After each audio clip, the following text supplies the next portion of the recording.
Hello friends, welcome to Amma's world. ഇന്ന് നമ്മൾ ഉണ്ടാക്കാൻ പോകുന്നത് മുളക് ചമ്മന്തിയാണ്.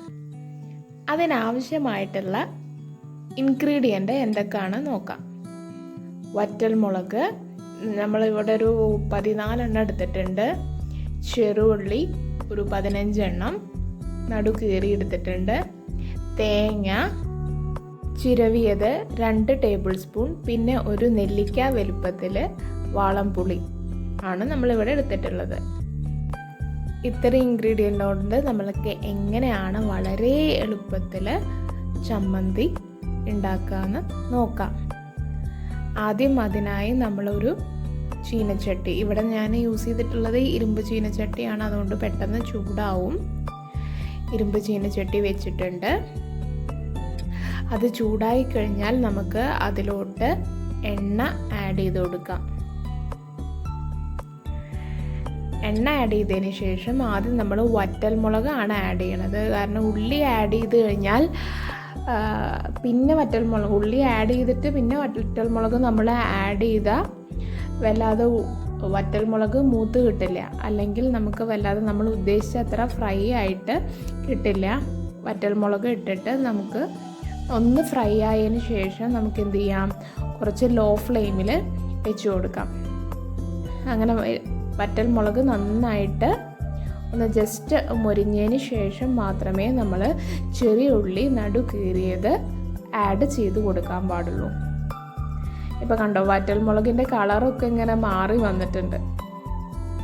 ഇത് കരിഞ്ഞിട്ടൊന്നുമില്ല, ഇങ്ങനെ നന്നായിട്ട് കളർ മാറണം. ഒരു ബ്ലാക്കിഷ് കളർ, എന്നാൽ വല്ലാതെ കരിയാനും പാടില്ല.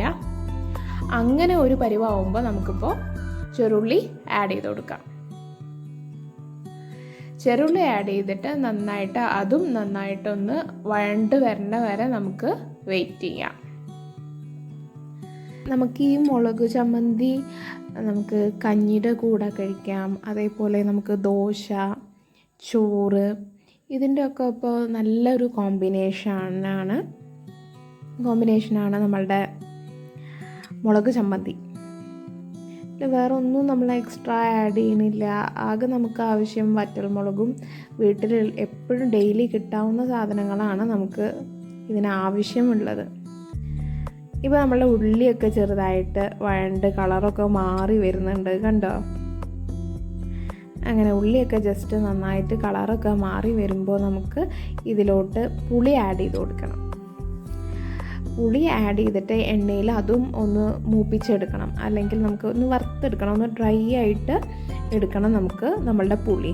അപ്പോൾ പുളിയും വറ്റൽ മുളകും ഉള്ളിയും കൂടി നന്നായിട്ട് വീണ്ടും നമ്മൾ വഴട്ടാൻ പോവുകയാണ്. ഇതൊക്കെ ഒന്ന് എല്ലാം യോജിപ്പിച്ച് വരട്ടെ. ഉള്ളിയും പുളിയൊക്കെ നന്നായിട്ടൊരു മൂപ്പിച്ച് വരുമ്പോൾ തന്നെ അതിനൊരു വേറെ ടേസ്റ്റായിട്ട് മാറും. അപ്പോൾ കരിയാൻ പാടില്ല. കരിയാപ്പോൾ നമ്മൾ നോക്കണം ലോ ഫ്ലെയിമിലിട്ടിട്ട്, എന്നാൽ നല്ല ലോ ഫ്ലെയിമിലും അല്ല, ഒരു മീഡിയം ഫ്ലെയിം, അങ്ങനെ ഒരു രീതിയിലാണ് നമ്മൾ കൊണ്ടുപോകേണ്ടത്. ഓക്കെ, ഇത് സ്റ്റാർട്ടേഴ്സിനൊക്കെ പഠിക്കാൻ പറ്റിയ ഒരു ഡിഷാണ്. ഒന്നും അറിയാത്തവർക്ക് ഈ 2-3 സാധനങ്ങൾ നമ്മളുടെ വീട്ടിൽ എന്തായാലും ഉണ്ടാവും അല്ലേ. അപ്പോൾ അത് വെച്ചിട്ട് നല്ല ടേസ്റ്റി ആയിട്ടൊരു ചമ്മന്തി ഉണ്ടാക്കുക പറയുന്നത് തന്നെ നല്ലൊരു കാര്യമാണ് അല്ലേ. സ്റ്റാർട്ടേഴ്സിന് മാത്രമല്ല എല്ലാവർക്കും കാണാം.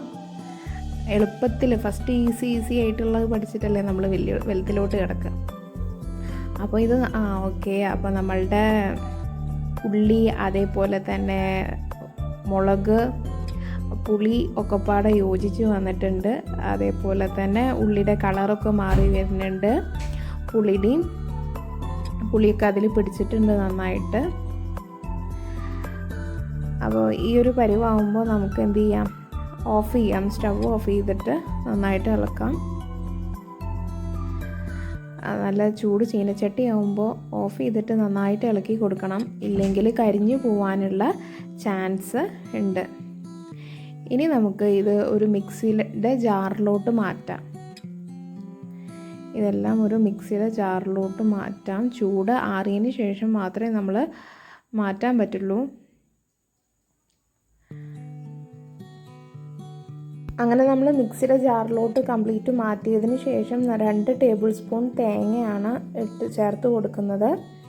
അതിനുശേഷം നമുക്ക് പാകത്തിന് ഉപ്പ് ചേർത്ത് കൊടുക്കാം. പാകത്തിന് കുറച്ച് ഉപ്പ് ചേർത്ത് കൊടുത്താൽ മതി. പിന്നീട് നമുക്ക് അരച്ച് കഴിഞ്ഞിട്ട് വീണ്ടും ഉപ്പ് ആവശ്യമുണ്ടെങ്കിൽ മാത്രം ചേർത്ത് കൊടുത്താൽ മതിയല്ലോ. ഓൾറെഡി നമ്മൾ കുറച്ചധികം ഉപ്പായി കഴിഞ്ഞാൽ പിന്നെ നമ്മളുടെ ചമ്മന്തി ഒന്നും പറ്റില്ല. അപ്പോൾ ടേസ്റ്റ് നോക്കിയിട്ട് മാത്രം നമ്മൾ ആഡ് ചെയ്ത് കൊടുത്താൽ മതി. അപ്പോൾ നമ്മൾ മിക്സിയിലൊന്ന് കറക്കി കൊടുക്കാം. ഇപ്പോൾ എന്നിട്ട് എങ്ങനെയുണ്ട് നോക്കാം, നമ്മളുടെ നന്നായി അരഞ്ഞോണ്ണോ ഇല്ലയെന്ന് നോക്കാം. അപ്പോൾ നമ്മൾ ഈ ഒരു പരുവത്തിലാണ് നമ്മൾ ആദ്യത്തെ ഒരു കറക്കത്തിൽ നമുക്ക് കിട്ടിയത്. അപ്പോൾ നമുക്ക് ഇതൊന്ന് ഉടച്ചു കൊടുക്കാം. മുകളിലുള്ളത് നന്നായിട്ട് കറങ്ങിയിട്ടില്ല. അപ്പോൾ അതൊന്ന് ഒരു സ്പൂൺ ഉപയോഗിച്ചിട്ട് നമുക്കതൊന്ന് ഉടച്ചു കൊടുക്കാം. നമ്മളതൊന്ന് ഉടച്ചു കൊടുത്തിട്ട് വീണ്ടും ഒന്ന് ഇളക്കി കൊടുക്കുക. ആ സ്പൂൺ വെച്ചിട്ട് നന്നായിട്ട് ഇളക്കി കൊടുക്കുമ്പോൾ നന്നായിട്ട് അരഞ്ഞു കിട്ടും പിന്നത്തെ അരപ്പിൽ. അപ്പോൾ നമ്മൾ കറക്റ്റ് പാകത്തിൽ കിട്ടിയിട്ടുണ്ട്. വീണ്ടും ഒന്ന് നമ്മൾ കറക്കിയെടുത്തതാണ്. ഇപ്പോഴാണ് നമുക്ക് കറക്റ്റ് പാകമായിട്ട് കിട്ടിയിട്ടുണ്ട്. നിങ്ങൾക്ക് കണ്ടാൽ തന്നെ അറിയാം. ഇത് കാണുമ്പോൾ തന്നെ എനിക്ക് തന്നെ ഇപ്പോൾ കൊതിയാവണു. നല്ല നമ്മളുടെ മുളക് ചമ്മന്തി ഇവിടെ റെഡി ആയിട്ടുണ്ട്. ഇനി നമുക്കിതൊരു സെർവിങ് ബൗളിലേക്ക് മാറ്റാം. അപ്പോൾ വളരെ സിമ്പിളായിട്ടുള്ള നമ്മളുടെ മുളക് ചമ്മന്തി എല്ലാവർക്കും ഇഷ്ടമായി എന്ന് വിചാരിക്കുന്നു. നമ്മളുടെ ഈ സിമ്പിൾ റെസിപ്പി ഇഷ്ടമായെങ്കിൽ സബ്സ്ക്രൈബ് ചെയ്യുക, ബെല്ലൈക്കൺ ക്ലിക്ക് ചെയ്യുക. അപ്പോൾ നമുക്ക് അപ് ടു ഡേറ്റ് ആയിട്ടുള്ള ഇൻഫോർമേഷൻ കിട്ടും. നമ്മളുടെ ഓരോ റെസിപ്പിയും നിങ്ങൾക്ക് അപ് ടു ഡേറ്റ് ആയിട്ട് കിട്ടും. അപ്പോൾ വീണ്ടും മറ്റൊരു റെസിപ്പിയായി അമ്മാസ് വേൾഡിൽ കാണാം. അതുവരേക്കും ബൈ, ടേക്ക് കെയർ.